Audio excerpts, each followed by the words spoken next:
Silakan. Terima kasih tim musisi. Endukung. Shalom. Shalom. Hari ini pertama kali saya sangat bersuka cita diizinkan untuk sharing firman di tempat ini. Saya akan membawakan hari ini mengenai mengenai tentang tujuan manusia sebenarnya. Saya sudah menjadi Kristen 28 tahun. Saya entah berapa tahun hidup dalam kemunafikan. Sebagai orang Kristen, saya menyambut salaman, tetapi di belakang merokok dan melakukan hal-hal yang najis. Rupanya ketika kita tidak dapat memahami Tuhan dengan sungguh-sungguh, yang terjadi ketika kita gagal mendapatkan pengenalan akan Tuhan, maka yang terjadi adalah kehidupan kita tidak akan mempunyai sebuah power, kekuatan untuk melawan keinginan-keinginan dosa dalam hidup kita. Jadi pada saat ini, oleh anugerah Tuhan yang besar, saya akan memberikan sesungguhnya apa makna hidup setiap murid-murid Kristus. Pengikut-pengikut yang menjadi murid-muridnya yang setia, dan akhirnya menjadi hambanya yang melakukan kehendak Bapa. Tidak dapat dipungkiri bahwa kita tahu dalam firman Tuhan dikatakan Allah adalah roh. Maka mereka yang menyembah Dia haruslah menyembah di dalam roh dan kebenaran. Tetapi bila kita melihat pada waktu itu Tuhan Yesus lagi berbicara dengan seorang ibu di Samaria, di tempat yang sangat terpencil. Saya percaya waktu itu ibu itu tidak punya namanya kitab Titus, bahkan kitab Kolose. Mungkin Yohanes belum menulis surat yaitu Wahyu. Tetapi kalau begitu apa maksudnya kebenaran itu? Jadi kita diperintahkan sebagai makhluk roh. Kita manusia adalah makhluk roh. Maaf, saya koreksi. Kita manusia adalah pribadi yang punya roh. Banyak sekali pengertian kesalahan orang Kristen bahwa manusia adalah makhluk roh. Padahal manusia bukan makhluk roh, manusia punya roh. Dan di sanalah Tuhan menyuruh setiap murid-muridnya untuk menyembah Bapa di dalam roh kita dan kebenaran yang artinya realita daripada Bapa itu sendiri. Menyembah itu artinya adalah menjadi seperti. Kita juga punya konsep yang salah, menyembah itu harus sujud, menyembah itu harus di atas lantai. Sebenarnya arti kata menyembah sesungguhnya adalah ingin menjadi sesuatu yang disembah. Ada orang yang suka menyembah serigala. Dia sampai rela mengoperasi hidungnya mahal-mahal supaya bentuknya kayak serigala. Ada orang yang menyembah kelelawar. Dia sok minum darah dan tidurnya terbalik. Mengapa? Ya karena dia ingin menjadi sesuatu yang disembah. Tetapi ketika Yesus mengatakan sembahlah Bapamu di dalam roh dan realita rohmu sendiri, maksudnya adalah sembahlah Dia, Bapa. Saya tidak menyuruh kita menjadi Bapa, tetapi Yesus mengatakan jadilah engkau sempurna sama seperti Bapakmu yang di surga adalah sempurna. Jadi dari sini saya boleh membuktikan bahwa kehidupan bukan setiap minggu menunggu hari ke gereja. Bukan menunggu setiap hari Selasa, hari Kamis, hari Jumat. Tetapi kehidupan adalah sebuah perjalanan. Perjalanan apa? Yang Tuhan Yesus tadi katakan, menjadi sempurna seperti Bapamu di dalam surga.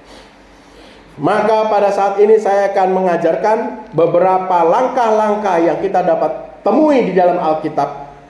Yang pertama kita dapat ketahui adalah 9 buah roh. Ketika seorang Kristen dia pertama kali terima Tuhan Yesus, dia merasakan kasih, ya, kasih, sukacita, damai sejahtera, ya kan? Kebaikan, kebajikan, murah hati, kelemah lembutan. Terus kelemah lembutan. Sebelum kelemah lembutan, iman, kelemah lembutan, baru penguasaan diri. Jadi seseorang yang pertama kali menerima Tuhan Yesus, dia merasakan kasih Allah. Kemudian dia merasakan sukacita. Betul? Kalau orang suka sukacita, apa nantinya jadinya? Dia damai sejahtera. Kalau ketemu orang, shalom, wah mukanya seri ya. Shalom Pak, Abu, gimana kabarnya? Penuh dengan damai sejahtera. Dan kemudian orang-orang mulai bilang, itu loh, si A itu orangnya baik. Orangnya baik. Orang tuh disapain, ya kan? Itu yang keempat. Kasih, sukacita, damai sejahtera, kebaikan. Yang kelima adalah kebajikan. Oh ada ya. Jadi yang damai sejahtera, kesabaran, orangnya sabar. Nah ya. Terus kebaikan, kemurahan itu adalah orangnya menjadi patron. Jadi kalau kita lihat itu nomor berapa? 1, 2, 3, 4, 5, 6. Kemurahan itu nomor 6. Tapi artinya kemurahan itu sebenarnya patron. Kalau kita mau buat baju, ibu-ibu biasanya perlu apa? Perlu patron ya. Kepala desa itu seorang patron, presiden seorang patron ya. Jadi butuh contoh. Nah, setelah kebaikan, kesetiaan. Nah, ini nomor 6. Nomor 6 itu adalah angka manusia. Sebenarnya kalau di dalam bahasa Inggrisnya, saudara kau kasih, bahasa Inggrisnya itu faithfulness, artinya iman yang penuh. Iman yang penuh. Seorang manusia ini sudah mendapatkan sebuah iman yang penuh di dalam Tuhan. Jadi artinya manusia ini sudah sangat mudah mendengarkan suara Roh Kudus. Roh Kudus pernah mengatakan kepada saya arti iman. Arti iman itu yang sebenarnya adalah instruksi di dalam alam roh. Saya ulangi. Iman adalah instruksi di dalam alam roh. Jadi, bagaimanakah terus bagaimana untuk mendapatkan iman? Ya kita harus punya hubungan. Tentunya kita harus punya hubungan dengan Roh Kudus, sehingga dia memberikan instruksi di alam roh, dan kita lakukan, itulah sebuah kebenaran. Jadi kebenaran dengan mentaati firman berbeda. Tetapi saya nggak ke sana. Saya lanjutkan, setelah itu kesetiaan, di sana dikatakan kelemah lembutan. Jadi setelah bisa mendengarkan suara Roh Kudus, dia suka bergaul dengan Roh Kudus, ya, suka bergaul dengan Roh Kudus. Nah, ketika dia suka bergaul dengan Roh Kudus, yang terjadi adalah dia menjadi orang yang apa tadi? Lemah lembut, ya. Kalau ketemu shalom, waduh ini kayak orang Jawa Tengah ya? Oh bukan, saya orang Surabaya. Kok lemah lembut ya? Karena kenapa? Saudara kekasih sering bergaul dengan Roh Kudus, ya. Dan terakhir adalah penguasaan diri, dan itu adalah nomor yang ke-9. Jadi saya ingatkan bahwa kehidupan kekristenan bukan hanya setiap hari, setiap minggu menunggu hari Minggu untuk ke gereja. Ada sebuah jenjang yang harus kita capai, yaitu menjadi seperti Dia. Mengapa hal demikian? Karena Tuhan pun di Kejadian pasal 2, ketika Tuhan menaruh manusia itu di dalam Taman Eden, yang dikatakan apa? Mengusahakan dan menjaga Taman Eden. Sebenarnya mengusahakan dan menjaga Taman Eden itu adalah berkuasa. Ya, nanti saya akan jelaskan sedikit mengenai altar. Itu tentang berkuasa. Mari kita buka dalam Matius pasal 5. Tolong dibantu bagian Matius pasal 5 ayat yang ketiga. Di sini dikatakan, berbahagialah yang miskin di hadapan Allah. Jadi miskin bukan miskin uang, tetapi ini mengatakan miskin di dalam roh, karena merekalah yang mempunyai kerajaan surga. Saya garis bawahi, bukan kerajaan Allah. Loh beda Pak, beda kerajaan Allah sama kerajaan surga. Kalau kita lihat film-film tuh ya, kalau film-film di Cina itu ya, atau film-film di kerajaan-kerajaan, kita lihat raja ada di mana? Di istana, betul? Setelah ada istana, di bawahnya ada apa? Ada rumah-rumah, ya kan? Rumah-rumah, banyak rumah-rumah. Dan setelah rumah-rumah dikelilingi oleh tembok supaya dia tidak mudah diserang. Kerajaan surga itu bagaikan rumah-rumah. Kerajaan Allah bagaikan istana. Jadi kerajaan surga belum tentu semuanya boleh masuk kerajaan Allah. tetapi kerajaan Allah memerintah makhluk-makhluk yang di dalam kerajaan surga, ya. Jadi miskin di dalam roh artinya orang ini sudah tahu bahwa dia membutuhkan Tuhan. Banyak loh orang-orang tuh nggak tahu kalau dia butuh Tuhan. Banyak, terutama orang-orang yang sudah nyaman hidupnya, ya. Ya kan, kalau kita lihat Adam dan perempuan itu menutup dirinya dengan pohon ara. Artinya ara itu di Israel itu adalah nyaman.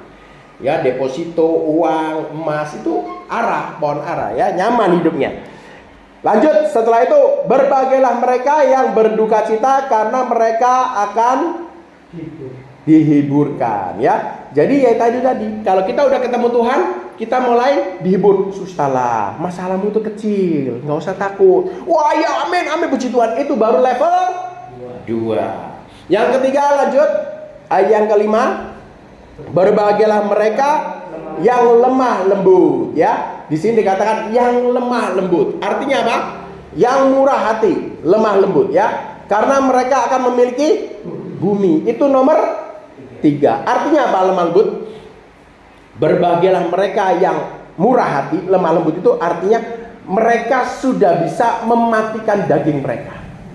Nah, ini banyak sekali gereja-gereja yang tidak mengerti bahwa harus ada sebuah proses mematikan kehidupan kita. Karena firman Tuhan mengatakan, pertama, bencilah hidup ini.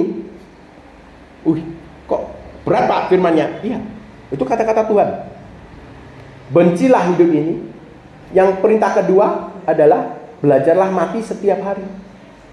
Jadi kita sebagai murid Kristus, kalau begitu gak usah begini, ya. Kalau begitu gak usah, santai-santai aja di dalam hidup ini, ya kan?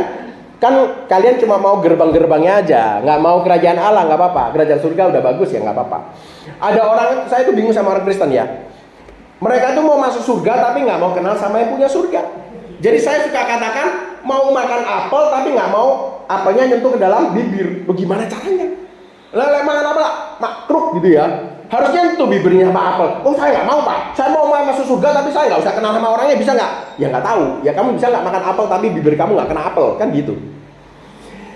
Jadi kembali lagi di sini dikatakan siapa yang lemah lembut akan menguasai bumi. Bumi itu diri kita. Maka murid-murid Kristus diperintahkan untuk menyangkal dagingmu, menanggalkan jabatanmu, dirimu siapa? Aku orang hebat, aku adalah orang pemimpin bangsa dan segala macam. Dan yang ketiga, mematikan keinginan-keinginan hatimu. Jadi memang kita diperintahkan sama Tuhan untuk belajar mematikan hidup ini. Kepada orang kaya dia mengatakan, pergilah, jualah semua hartamu kepada orang miskin. Itu artinya sangkalan dagingmu. Kalau kamu butuh uang, butuh perempuan, ada. Butuh mabuk-mabukan, ada. Sangkalan duitmu, entak lo kabeh. Jualan semua, sangkalan dagingmu. Kalau kamu udah bisa menyangkal daging, baru kamu datang kepada aku. Tuhan Yesus mengatakan, kamu pergilah, jualah semua hartamu dan bagikan kepada orang miskin, datanglah dan ikutlah aku. Kalau kamu sudah berhasil menyangkal dagingmu, maka kamu datang. Ketika dia datang, dia meninggalkan istri, anak dan semua pekerjaannya. Dia menanggalkan jabatannya sebagai imam, sebagai orang kaya, nggak tahu lah, sebagai pejabat, entahlah apa. Tanggalkan dalam hidupmu. Dan ketahuilah bahwa engkau lebih rendah dari semua orang. Itu menanggalkan. Dan setelah engkau berhasil menanggalkan hidupmu, maka ikutlah aku. Kalau ikut Yesus kemana? Yesus kalau kemana-mana tuh bawa salib. Kalau ikut Yesus kemana?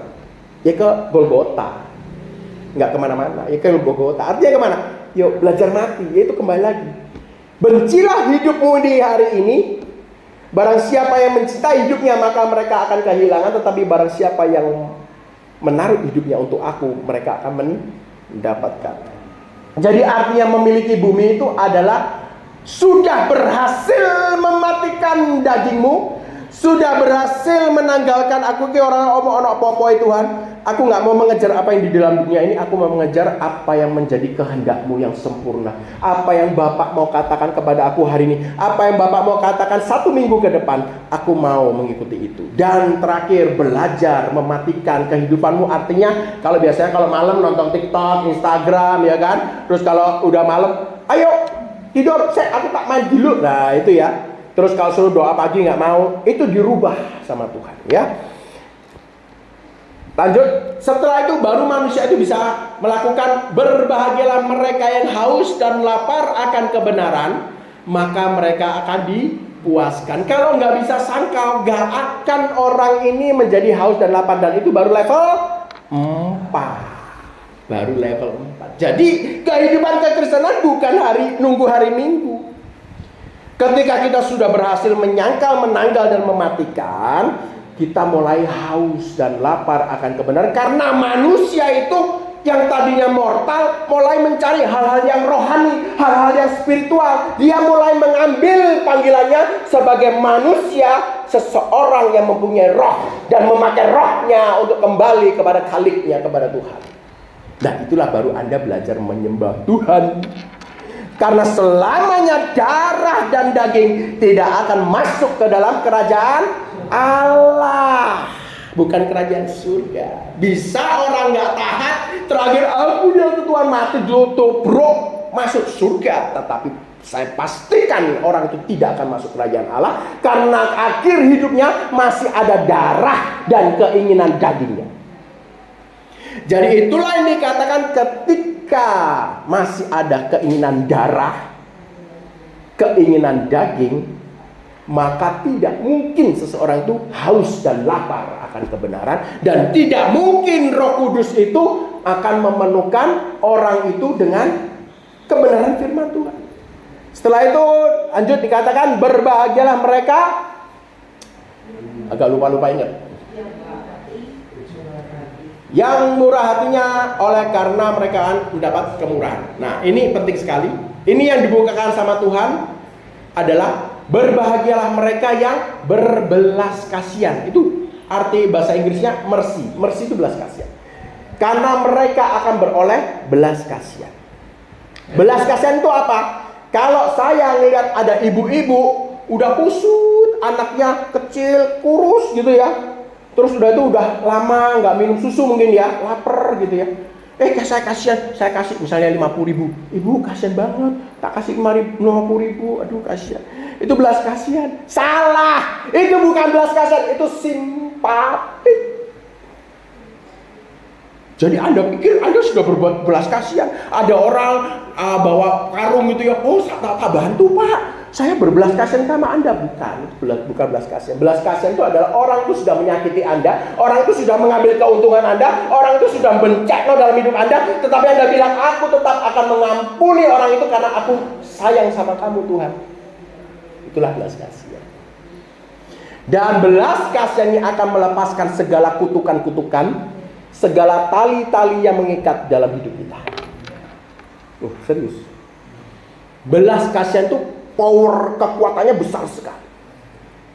Orang yang sudah bisa mempraktekkan belas kasihan ini, semua ikatan dalam hidupnya terlepas. Ikatan di kaki kiri, ikatan di pinggang yang dari iblis lah, semua mantra segala macam itu terlepas dengan sendirinya. Dan lihatlah orang yang sudah mempunyai kuasa untuk mengampuni mereka yang melukai, maka Tuhan pun kemudian memberikan dia belas kasihan. Kita lihat selanjutnya, ini ayat favorit saya selanjutnya. Berbahagialah mereka yang suci hatinya, karena mereka akan melihat Allah. Dan ini adalah level ke-6, saudara kekasih. Kembali lagi, level 6 itu angka manusia, karena manusia dijadikan di hari ke-6.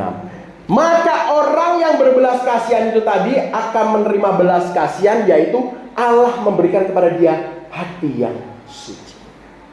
Jadi hasil dari orang itu berani mengampuni orang yang menyakiti dia, maka Allah akan memberikan sebuah harta yang besar, yaitu hati yang suci. Alah Pak, hati suci ya ngono-ngono lah Pak. Isane apa hati suci itu? Hati suci itu artinya hati yang kudus. hati yang tidak dipunyai oleh hati orang lain. Jadi hatinya itu sudah diluruskan hampir seperti Roh Kudus. Itu artinya hati yang suci.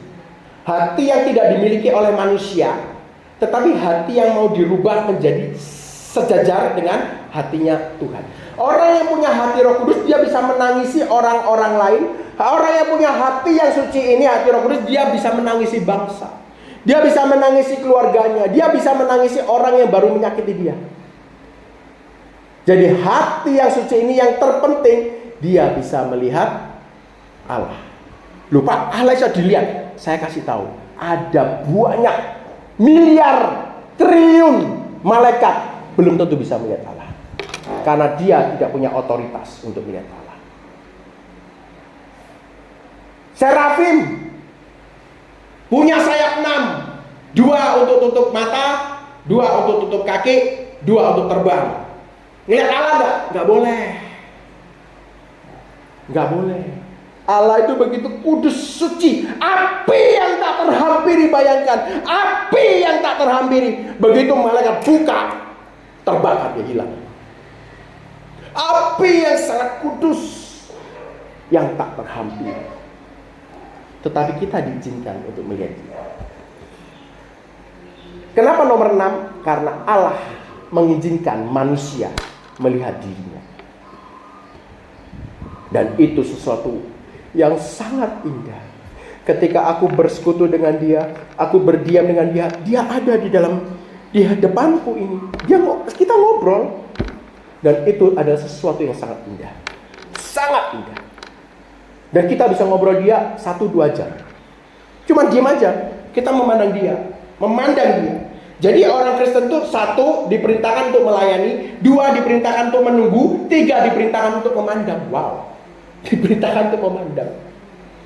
4 diperintahkan untuk berkolasi dengan sidang ilahi, menentukan nasib bangsa, nasib keluargamu, nasib orang-orang di sekitarmu. 5 ditentukan untuk merubah nasib bangsa. Jadi murid-murid Kristus ini sebenarnya apa? Murid-murid Kristus ini adalah sebenarnya pahlawan yang ada di atas muka bumi. Kita sebenarnya adalah orang-orang kuat yang berdiri di atas bumi. Karena Tuhan memerintahkan, berkuasalah atas binatang yang di air, binatang yang di udara, dan segala binatang yang di darat, binatang melata yang di dalam bumi dan di atas. Semua kita diberikan.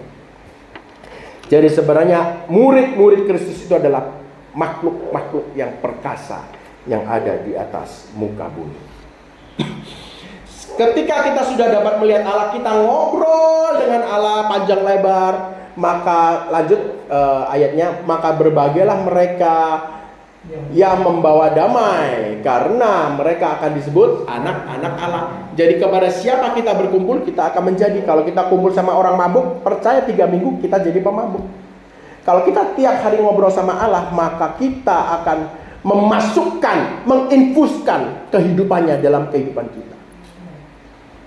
Kalau orang sering memandang Allah, maka kehidupan Allah, pancaran sinar itu masuk ke dalam tubuhnya dan masuk ke dalam selnya. Kalau kita lihat di dalam Kejadian pasal 6, dikatakan di sana Tuhan Allah mengatakan begini, oleh karena setiap keinginan hati manusia itu adalah jahat dan segala pekerjaannya itu jahat, maka aku, Roh Allah, akan keluar dari mereka. Itu Kejadian pasal 6.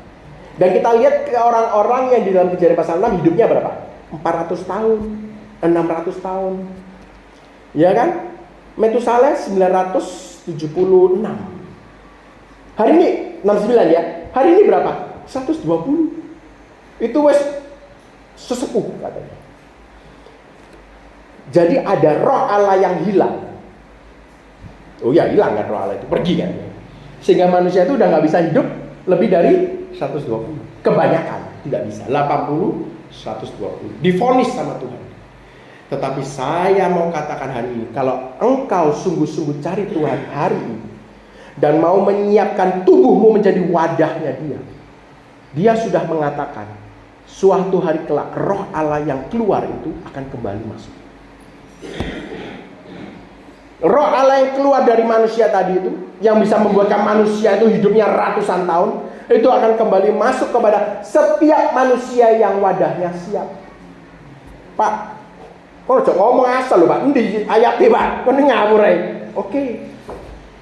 Muridnya mengatakan, Tuhan tunjukkan kepada kami, kira-kira akhir zaman itu kayak gimana modelnya. Yesus mengatakan apa? Akhir zaman akan seperti hari Nuh. Di hari Nuh ada apa? Di hari Nuh itu ada raksasa. Nephilim. Nephilim itu dari kata Ibrani artinya Nephal, yang jatuh.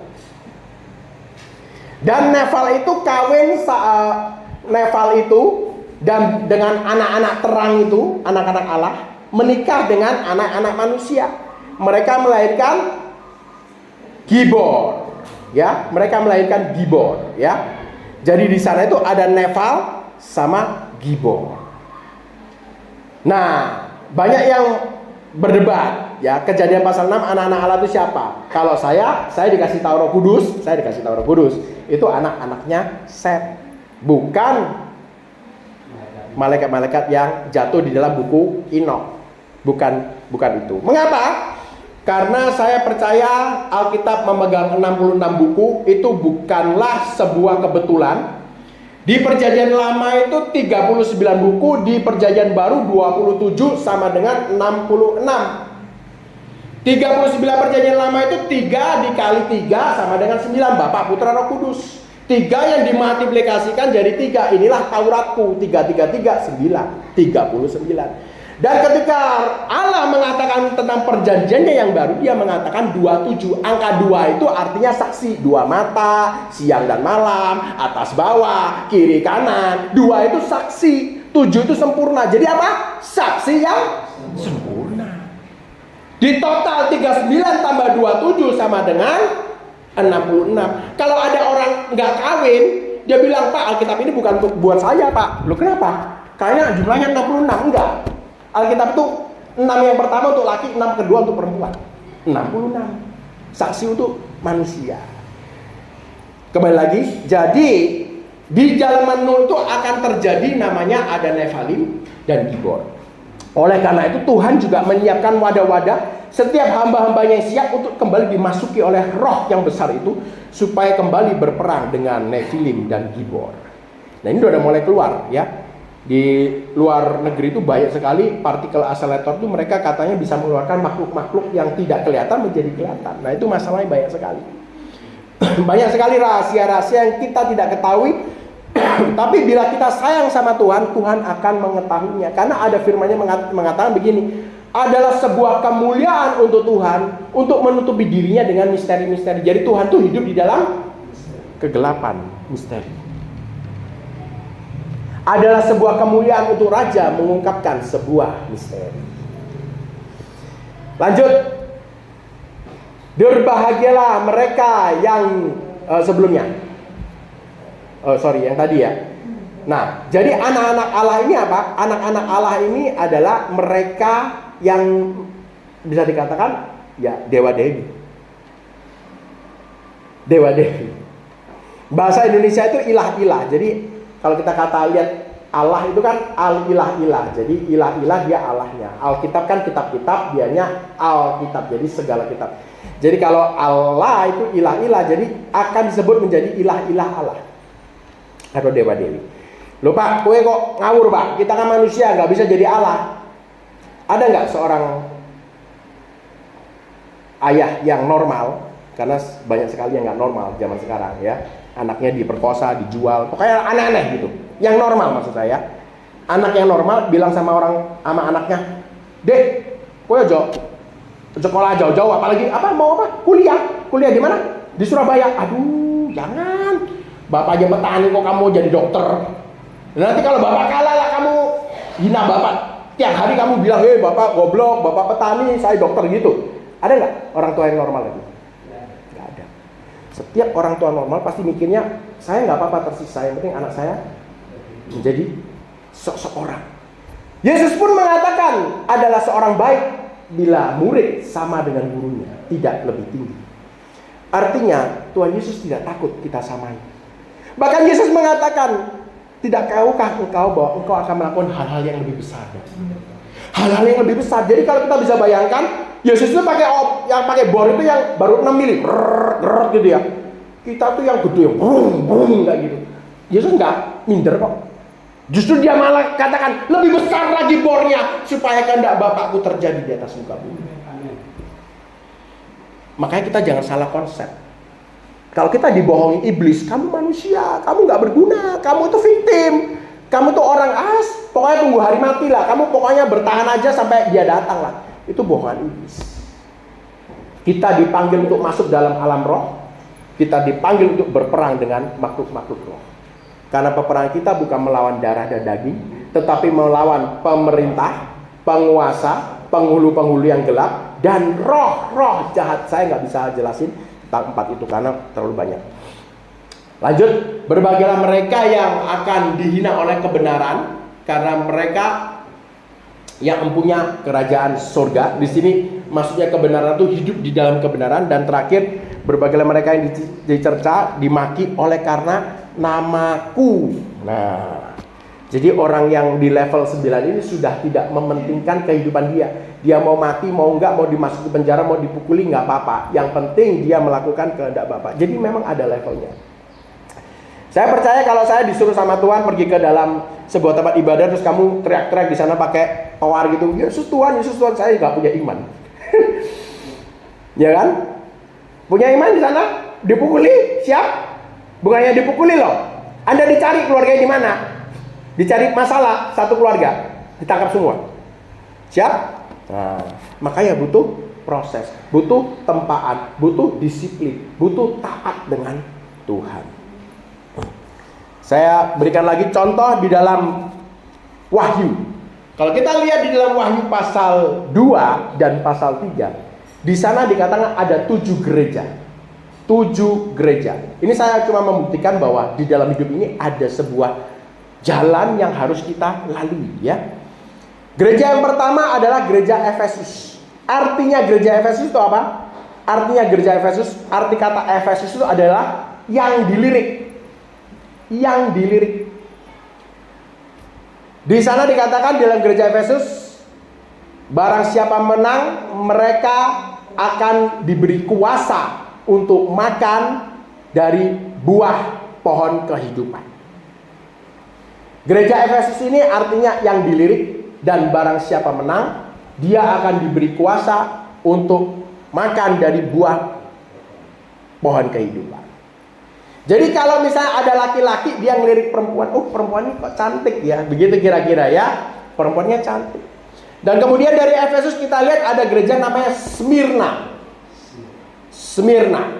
Di dalam gereja Smyrna ini artinya Smyrna itu dari kata mir itu adalah mur. Mur itu adalah balsem untuk mengurapi orang yang udah meninggal. Mur. Jadi kalau orang udah mati dibalsem pakai mur. Jadi artinya Smyrna itu adalah yang dipingit, atau kalau misalnya bahasa Jawa itu apa ya? Kalau bahasa Cina itu ditingjing, diambil, dipek. Nah, jadi istilahnya dipacari. Kalau zaman sekarang itu dipacari. Ini kamu jadi pacarku, kamu jadi lirik-lirik laki lain, kayak begitu ya kira-kira ya. Jadi artinya Smyrna kalau untuk zaman dulu lebih parah kekasih Kristus. Artinya Smyrna zaman dulu tuh begini, laki-laki bilang gini, nih kamu siap ikut aku. Loh, kau mau kemana kau? Yo ikut aku, Smyrna. Kamu kan sekarang Smyrna. Maksudnya apa? Ketemu papa mamaku. Oh ya mau, ya kan? Ya mau ketemu papa mama. Masalahnya dulu nggak ada mobil. Kalau punya unta itu udah lumayan kaya, puji Tuhan. Jadi ngapain? Jalan berapa hari? Bukan 2-3 hari. Jalannya berminggu-minggu. Itu pun kalau nggak dirampok. Jadi kalau dia udah bilang, ya wes kok aku ikut kamu, ya wes mas aku ikut kamu wes, dia ikut. Dia meninggalkan papa mamanya, dia meninggalkan kakak adiknya, dia meninggalkan segala jabatannya, dia meninggalkan segala budak-budaknya, dia meninggalkan rumahnya, dia meninggalkan kebiasaan hidupnya. Tinggal semua, tanggalkan. Ikut tol suamimu, Yesus. Dia ikut sama Tuhan Yesus. Dikatakan di sana, barang siapa menang, mereka tidak akan mati lagi. tidak akan merasakan kematian kedua. Artinya pasti ditop sama Tuhan, 100% masuk surga. Dan mereka akan menerima mahkota kehidupan. Baru mahkota kehidupan. Itu level 2. Kalau kita mau taat lagi sama Tuhan, kita akan naik ke gereja ketiga, namanya gereja Pergamos. Artinya Pergamos itu adalah pernikahan. Jadi putri ini sudah nikah sama suaminya Yesus. Dan itu di dalam hidup manusia itu sendiri.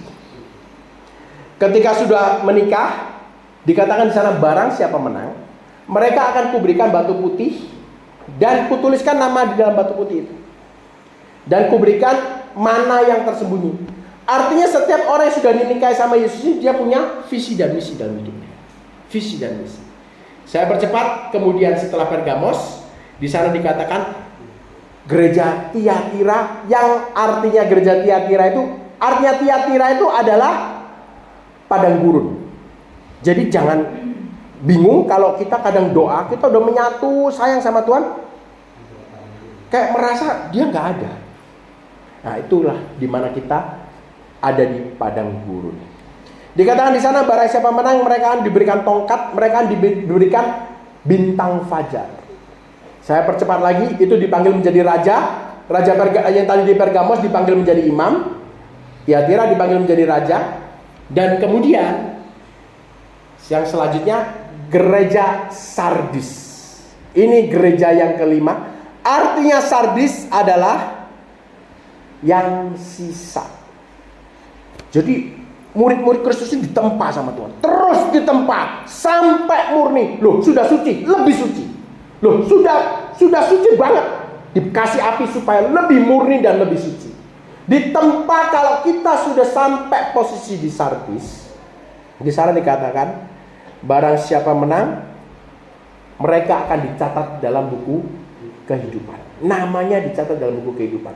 Itu siapa? Berarti murid Kristus ini sudah setara dengan Musa. Karena Musa pernah berkata, buanglah namaku dari buku kehidupan. Dan Yesus pernah juga berkata kepada muridnya, janganlah engkau senang karena dewa-dewi ini takut dan tunduk atas namaku, tapi senanglah kalau namamu dicatat dalam buku kehidupan. Jadi enggak semua orang Kristen, murid Kristus, bakal dicatat namanya dalam buku kehidupan. Enggak semuanya.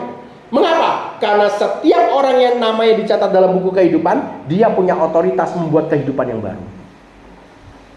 Kalau yang tadi gereja Smyrna cuma mahkota, jadi dia cuma menang atas kehidupan. Tetapi gereja Sardis dia punya kuasa, dia punya otoritas membuat makhluk-makhluk yang baru. Jadi kita jadi orang Kristen nunggu gereja nggak? Enggak. Ada sebuah perjalanan kudus yang harus kita tempuh. Dan kemudian saya tidak perpanjang lagi, ada gereja Philadelphia yang artinya kasih persaudaraan. Di sana dikatakan barang siapa menang, dia akan dijadikan tiang bait suci dan dia tidak akan keluar dari hadiratku. Artinya apa? Jadi gundinya Tuhan dipek. Kowe nggak boleh ngapa-ngapain. Mau ngambil barang, ada malaikat yang bilang, "Nyonya jangan, nggak usah ngambil, saya ambilin ya." Karena jadi tiang, bayangkan. Tiang Sokobuku, tiangnya bait suci. Yang terakhir gereja Laodikia yang artinya pemimpin manusia. Di sana dikatakan barang siapa menang, dia akan kuberikan kuasa untuk duduk di sebelah kananku. Di sebelah kanannya Yesus. Kalau ada Pak Presiden duduk di tanah, di singgasananya dia, sebelah kanannya siapa? Ibu Menteri, gak boleh tidur ya di kamar kalau Ibu Menteri. Betul? Siapa? Bapak Pertahanan? Atau divisi bagian kepala pajak? Senangannya kan pemerintah begitu ya.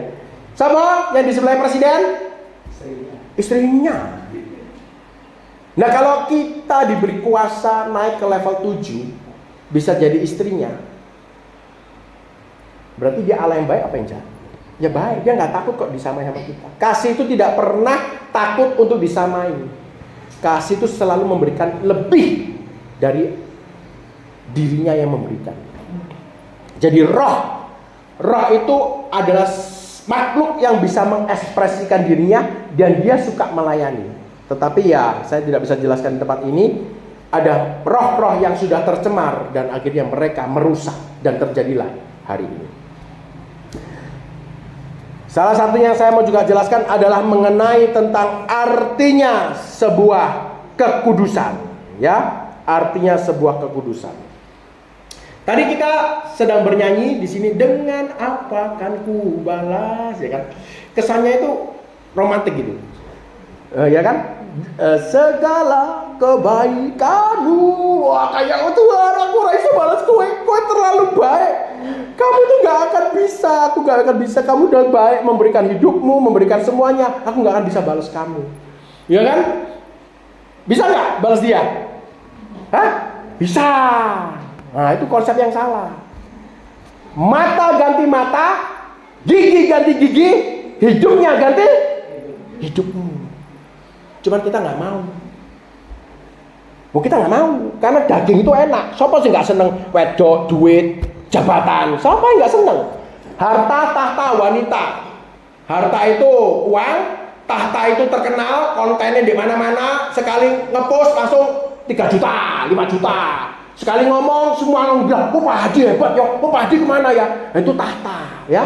Kalau wanita apa? Fasilitas, ya. Kalau diajak kemana-mana, hotel bintang berapa Pak? Saya tidurnya Pak. Nah, itu fasilitas. Matikan, ya. Sangkal dagingmu, tanggalan dirimu, belajar mati, belajar membenci hidup ini. Dan ketika engkau dapat melakukan itu artinya suci. Artinya suci, Tuhan jelaskan sama saya itu adalah tidak umum. Maksudnya apa Pak? Tidak umum Pak. Kalau semua orang Kristen bangun jam 8, Anda bangun jam 4 udah teriak-teriak sama Tuhan minta ampun pagi, umum apa enggak? Enggak umum mereka gitu. Dikaplok pipi kiri, berikan pipi kanan, umum enggak? Enggak umum, tak kaplok balik kon gendeng enggak? Ya kan? Dimintai jubah dikasihkan jasnya, enggak apa-apa PN sekalian. Umum enggak? Enggak umum. Semua orang korupsi Anda enggak tetap bilang, saya enggak mau korupsi karena Tuhan yang suruh, saya enggak boleh korupsi. Umum enggak? Enggak umum. Jadi artinya nggak umum itu, suci atau nggak umum itu adalah berani berbeda demi Tuhan Yesus. Tetapi saya mau katakan kembali sekali lagi, bukan oleh karena usahamu engkau menjadi suci, tetapi kita harus minta sama Roh Kudus. Kita bukan gereja yang mengajarkan aku bisa Tuhan, tanpa kekuatanmu aku bisa. Salah. Terkutuklah kekuatan manusia. Jadi kita harus minta sama Tuhan, Tuhan aku ini rubahan kok Tuhan. Aku itu orang iso, kalau kayak bangun jam 5 pagi itu nggak bisa Tuhan. Kalau misalnya aku disuruh mengampuni orang lain, itu orang iso. Aku kalau suruh ngampuni orang yang sudah ngambil uangku, orang iso. Minta sama Tuhan. Minta sama Tuhan. Orang Kristen itu sangat santai hidupnya Pak. Kalau di dalam ilmu kegelapan, itu jam 11 malam sampai jam 3 pagi. Itu para dukun-dukun itu buang mantra semua, dia buang baca-bacaan. Lah kita tidur, dimasukin mimpi. Itulah kalau Yesus katakan, waktu mereka tidur malam, setan datang. Dia bawa biji dilempar, sepul masuk ke dalam mimpi. Besoknya bangun, oh iya ya, aku mimpi ini. Dan mimpi itu di jalan itu padahal dari setan. Dan mereka suka buang mantra mulai jam 12 sampai jam 2. Jam 3 itu terjadi upload, download. Jadi apa yang dikatakan di alam spirit itu masuk ke alam nyata. Apa yang ada di alam nyata akan masuk ke dalam alam roh. Dari jam 3 itu adalah pertukaran. Tetapi karena kasih Tuhan yang begitu besar, sehingga jam 4 dia turunkan malaikat untuk membatasi semua kutukan-kutukan ini. Kalau nggak ada malaikat, tambah nggak amburadul dunia ini. Karena kasih Tuhan, jam 4 stop, download. Semua mantra-mantra itu nggak boleh turun lagi, malaikat tahan. Kalau nggak, hidup ini tidak seperti hari, lebih hancur lagi. Jadi kita kalau mau melawan semua kutukan-kutukan generasi, kita harus berani bangun jam 4 pagi. Karena di dalam waktu itulah peperangan rohani terjadi. Lebih hebat jam 3, waktu perang. Pakai pedang, perang balik. Tetapi ada saya mau katakan juga, kita harus membuat altar yang tadi sempat disinggung. Altar itu adalah di mana tempat transaksi antara manusia dengan makhluk roh. Pak, Saiki gak ono ngono-ngono, Pak. Kita wis Kristen, Pak. Kono aja aneh-aneh bidat kowe tenan. Mana ada altar-altar, kita ini udah orang Kristen, kita udah dimenangkan oleh Yesus Kristus. Saya mau katakan kepada kita semua, Yesus tidak pernah membatalkan rencana awalnya. Di rencana awal ketika manusia ditaruh Taman Eden, itu adalah altar pertama untuk memimpin makhluk-makhluk yang ada di air, di udara, dan di bumi. Jadi altar itu tetap ada. Altar itu apa? Altar adalah tempat yang tinggi, dan kita adalah bait sucinya. Kita harus mau menaruh diri kita di tempat yang tinggi. Altar itu kayak gimana, Pak? Saya percepat. Altar itu yang nomor satu, tempatnya harus sama. Jadi kalau di sebuah rumah, Anda harus sediakan satu tempat yang dimana Anda hanya di sana berdoa. Dikhususkan. Gak boleh ada orang masuk, gak boleh ada orang gejang-gejang. Nonton YouTube di sana gak boleh. Di sana memang benar-benar tempat Anda transaksi. Jadi sebenarnya kegelapan nyentuh kita, apa kita nyentuh kegelapan? Salah, kegelapan nyentuh kita. Cuma kita yang meninggalkan yang diajarkan Tuhan. Kalau mereka orang-orang gelap penyembah itu, mereka punya ruangan khusus. Di sana ada patungnya mereka kasih kalung-kalung, mereka kasih tengkorak, kemenyan dan segala macam. Itu altar. Semua kutukan-kutukan roh-roh generasi yang terbuat dari nenek moyang kita, yang dibuat di altar, itu harus dibatalkan di dalam altar kita. Jadi peperangan kita sekarang saat ini adalah altar demon, altar iblis, melawan dengan altar kebenaran Yesus Kristus. Kita nggak sadar tetangga kita itu ya. Coba, kita orang Kristen terlalu menggampangkan. Kabeh wis mari Yesus wis mari, ora ono. Gak ono Pak altar-altar, gak ono kayak doa harus gini gitu, gak ono ritualnya. Coba lihat sebelah. Mereka keluar negeri, mereka bawa apa? Satu, mereka pakai bawa bajunya warna putih. Dua, mereka bawa topinya. Tiga, mereka bawa kalungnya. Empat, kalau masih cukup kopernya, mereka bawa apa? Karpetnya. Lima, dia tanya di hotel, kamarku gak ada tangga nih, marah. Mereka nyembah kemana? Nyembah ke mana? Ke altar. Dan kita orang Kristen sudah diselesaikan. Yesus sudah menyelesaikan fondasinya. Ingat, Yesus sudah menyelesaikan fondasinya, sehingga ketika dia darahnya itu bisa memanggil Roh Kudus. Tetapi sekarang tugas Roh Kudus membangun bangunan di atas fondasi itu. Nah, kitalah batu-batu yang hidup, bangunan yang dibangun di atas fondasi. Yang diselesaikan Yesus fondasinya. Orang Israel bangga. Orang Israel itu lucu, Pak. Gak ketemu Yesus, padahal lucu, Pak. Mesias itu udah dinubuatkan Yesaya, Yesekiel, semua udah nubuatin. Aduh, orang Israel itu buta ya, Pak, buta. Gak ngerti lek Mesiasnya datang. Eman ya. Coba saya di sana, saya udah tahu, belum tentu. Anda mungkin juga salah jadi ahli Taurat yang bilang salibkan dia, sama gitu. Belum tentu ya. Mengapa? Israel diperintahkan untuk ketemu Mesias. Gereja diperintahkan ketemu Roh Kudus, bukan ketemu Mesias. Sudahkah Anda bertemu dengan Roh Kudus?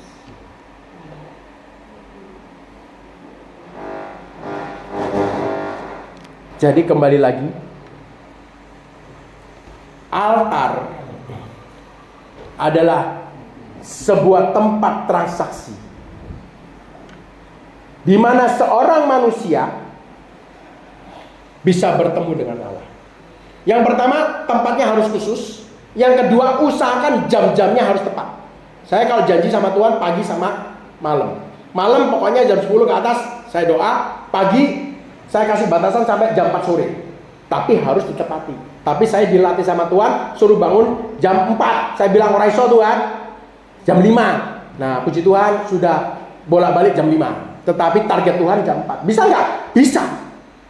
Itulah yang harus kita rubah. Mati itu tadi, sangkal, tanggal. Nah, matinya yang bisa nggak? Ora iso Tuhan enak turu sampai jam 7. Jeng antar anak sekolah. Ya itu rubah hidupmu. Kamu kan tidak bisa nyangkal. Kamu tidak bisa nanggal. Rubah hidupmu.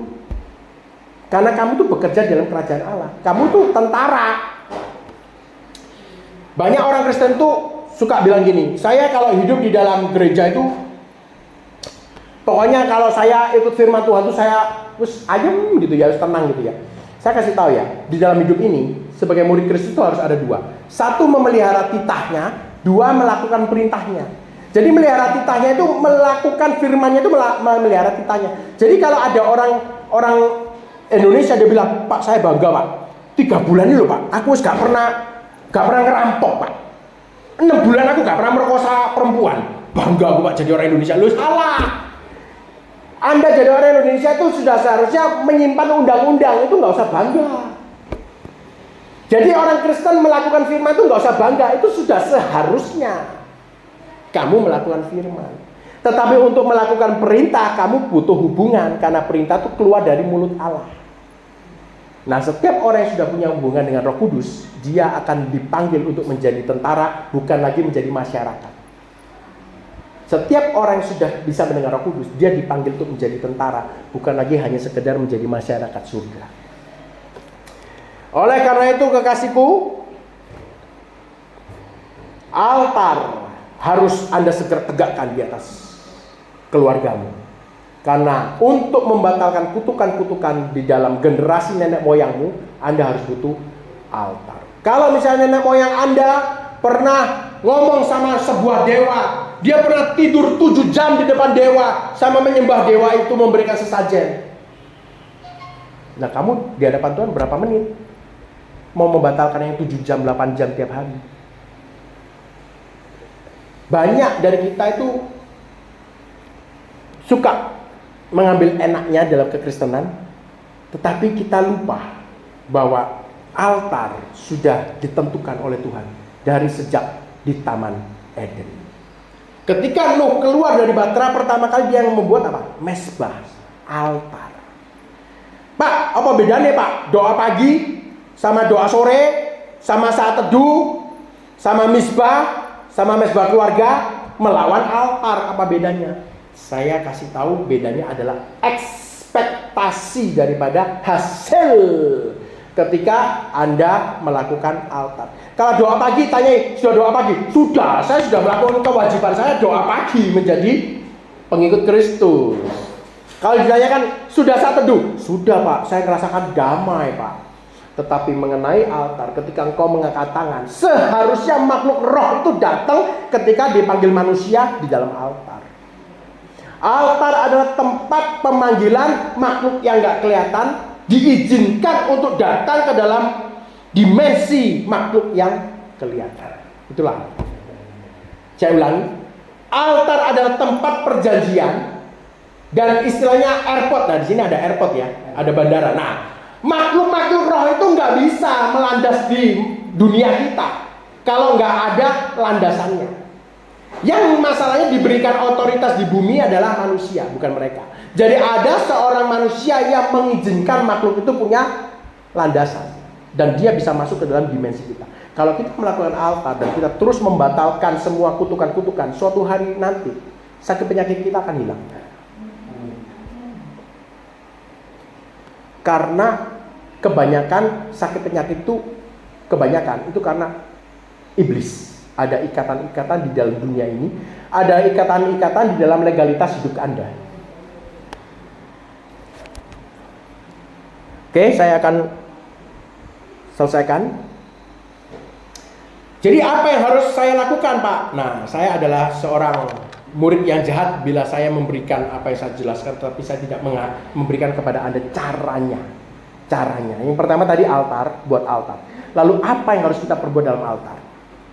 Ini yang saya sudah bertahun-tahun cari dan akhirnya saya mendapatkan, dan ini membuat progres dalam hidup saya untuk belajar menyatu dengan Tuhan. Caranya adalah pikiran ini dikacaukan oleh keinginan emosi, pikiran, semua ada di pikiran. Itu harus difokuskan ke dalam perut saudara. Difokuskan dalam perut. Karena ada firman yang mengatakan dari perutmu akan keluar air kehidupan. Tuhan Yesus itu ada di perut. Bapak itu ada di perut. Loh Pak, kok aneh-aneh Pak? Mana ada Pak firmannya Pak? Kalau Tuhan Yesus itu di perut Pak, aja bidan loh Pak. Kowe gak diundang lagi syukur kon. Bapa ada di dalam Roh Kudus. Roh Kudus ada di dalam Yesus. Yesus ada di dalam Kristus. Kristus adalah raja atas kerajaan Allah. Yesus mengatakan kerajaan Allah ada di dalam hatimu. Hatimu ada di dalam perutmu. Bapa ada di dalam Roh Kudus. Roh Kudus ada di dalam Yesus. Yesus ada di dalam Kristus. Kristus adalah raja atas kerajaan Allah. Kerajaan Allah masalahnya ada di dalam hatimu. Dan posisi hati manusia ada di dalam perutnya. Saya pernah bertanya sama Roh Kudus, kenapa kok di perut? Roh Kudus bilang gini, kamu pertama kali makan sama minum ada dan bernafas lewat mana? Lewat perut, tali pusar. Waktu kita di dalam air ketuban, kita bernafas lewat perut. Ada lagi sesuatu yang menguatkan. Ketopong keselamatan, berbaju zirah kebenaran darah Yesus, kaki yang rela mengabarkan Injil, iman atau instruksi dalam alam roh menjadi iman kita, firman Tuhan menjadi pedang, yang belum apa? Sabuk realita, sabuk kebenaran. Nah, sabuk itu taruh mana? Di sini? Sabuk taruh mana? Di sini? Di sini. Orang dulu tuh kalau mau perang ya, kainnya kan banyak ya, mereka kan besar ya kayaknya. Itu diikat terus ditarik terus taruh begini, terus baru diikat pinggangnya. Itu siap berperang. Jadi waktu berperang itu supaya gaunnya itu nggak ngelibet-ngelibet gitu loh. Waktu mereka lari itu mereka bisa gesit. Jadi mereka ditarik ke atas terus diikat pinggang. Jadi pinggang ini mengenai ikat pinggang kebenaran. Waktu itu murid-murid sudah punya kitab Kolose, sudah punya kitab Yakobus, sudah ada? Belum. Jadi arti kebenaran itu apa? Firman Tuhan? Bukan artinya sabuk logos atau sabuk firman Tuhan, tetapi itu mengatakan tentang sabuk realita, di mana kamu harus membawakan sangkal dan tanggal pikiranmu dimatikan ke dalam perutmu, dan itu harus dilatih. Bagaimana saya cara melatihnya, Pak? Anda ngomong banyak-banyak panjang lebar, aku ora iso, Pak. Tolong dibantu cara melatih. Yang paling mudah adalah Anda mengolah batin dulu. Pak, kok kayak orang dukun? Saya kasih tahu ya. Orang-orang Kristen kalau Anda dibilang dukun tuh Anda tuh harus bangga. Karena artinya dukun bahasa Indonesia, bahasa Alkitabiahnya itu apa? Imam. Oh iya, bahasa Alkitabiahnya dukun tuh imam. Karena hubungannya dengan makhluk yang nggak kelihatan. Ada dokter ya, dokter ditanyakin, Pak, Anda dokter ya? Iya, saya dokter, Pak. Anda dokter praktek di mana? Terus dokter bingung. Apa Pak Adi? Loh, enggak, Anda kan dokter. Iya. Anda praktek di mana? Terus dokter tanya gini sama saya, praktek itu apa, Pak Adi? Loh, kok dokter kok orang ngerti praktek itu apa? Loh, praktek itu Pak, Anda melakukan profesi Anda sebagai dokter itu di rumah sakit atau di rumah, itu namanya praktek, Pak Dokter. Orang Kristen senang, aku raja dan imam. Menurut Melkisedek, aku imam imam dong. Aku juga imam. Aku imam Melkisedek, bukan imam Harun. Imam orang ngerti altar, dah. Gue ngomong imam apa gue itu? Lu kan bilang katanya raja dan imam. Jadi katakan, loh, altarmu jam berapa?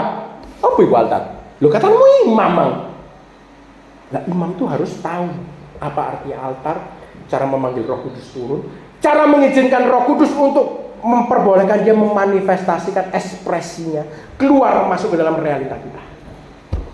Itulah tugas agung kita, mengizinkan Roh Kudus. Kita panggil dia dengan darah Yesus, Roh Kudus datang, kita harus izinkan dia memanifestasikan, melakukan kehendaknya, masuk ke dalam realita kita, merubah hidup kita, menjaga keluarga kita, mengubah bangsa kita, menubuatkan, memisahkan, dan mengatur nasib hidup kita. Serius, murid Kristus itu dipanggil untuk merubah nasib. Itulah makanya karunia ke-6 itu karunia bernubuat. Itu artinya bukan, amin, aku mengatakan kamu nanti 3 hari pergi ke Jepang, atau bukan, itu bukan nubuatan. Nubuatan itu adalah sebuah otoritas merubah nasib. Itu nubuatan. Jadi yang harusnya orang ini ke kiri terus jatuh dan mati, dia bisa nubuatkan ke kiri, ke kanan, atas, sukses. Itulah kita dipanggil, murid-murid Kristus dipanggil menjadi penguasa-penguasa bumi, laskar-laskar, perwira-perwira yang merubah nasib, bukan bukan korban. Kita ini bukan korban. Jadi belajarlah pertama mendengarkan lagu-lagu instrumen, mengolah batin. Contohnya kayak tadi ya, misalnya lagu Kami Memuji Kebesaran-Mu. Di YouTube ada lagu-lagu banyak. Dengerin. Nah, itu kita diam aja, kita fokus ke perut, kita nyanyi.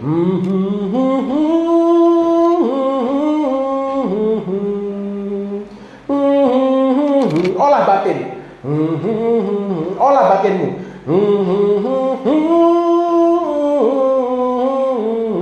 Olah batinmu. Olah batin kamu dengan lagu-lagu, nggak boleh mengucapkan kata-katanya. Begitu pula lagunya nggak boleh ada kata-katanya. Diolah batin. Olah batin, nanti sudah belajar fokus, terus diturunkan dalam perut, dan nanti suatu saat Anda dirubah sama Tuhan, disuruh menyangkal ini, tanggal ini, nurut. Karena itulah dimana Anda mulai naik kelas, mulai naik level dari level 1 ke level yang lain, dan di sanalah kemudian Anda bisa ketemu sama Tuhan, melihat muka dengan muka. Puji Tuhan, inilah yang bisa saya sampaikan mengenai firman Tuhan supaya bisa merubah hidup kita dan juga gereja ini. Bila kita sudah mempunyai hubungan dengan Kudus, saya percaya 2-3 tahun gereja ini bukan seperti hari ini. Amin. Mari saya undang untuk berdiri.